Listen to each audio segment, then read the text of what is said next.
সেদিন চলে গিয়েছিলাম একটা সুন্দর জায়গায় ঘুরতে। এই জায়গাটায় আসলে উচিত হাতে একটু টাইম নিয়ে আসা, যেহেতু জায়গাটা অনেক বড়, ঘুরে শেষ করতে একটু সময় লাগবে। তবে আমরা গিয়েছিলাম একদিনের জন্য, আর যেহেতু এটা দুপুরবেলা ছিল, এখানে মানুষজন তেমন কেউই ছিল না।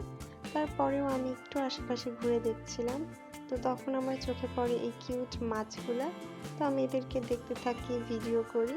দেন একটু সামনে যাই, যেয়ে দেখি যে রূপকথা ফরেস্ট টাইপের কিছু একটা। তো এর ভিতর ঢোকার পর আমার মনে হচ্ছিল যে আমি হয়তো কোনো সত্যি বনেই চলে এসেছি, কারণ এখানে এত পরিমাণ গাছ ছিল। তারপর আমি একটু ঘুরতে থাকি। তখন আমি দেখি যে এই গাছপালার সাথে আমার ঘড়িটা খুব সুন্দর ম্যাচ হয়েছে, ম্যাচিং। তো সামনেই বনের ভেতরে আমি কাঁঠাল গাছ দেখি এবং সেখানে অনেকগুলা কাঁঠাল ধরছিল। তো এইগুলার সাথে আবার লাইট সেট করা ছিল, এটা হয়তো রাতে দেখতে অনেক সুন্দর লাগবে। আমি কখনো রাতে আসলে ভিডিও করব। তো সামনে দেখি যে একটা ফোন বুথ, আর এটা আমি খোলার চেষ্টা করি এর ভেতরে ঢোকার জন্য, কিন্তু আসলে এটা একদম অ্যাডজাস্ট করা।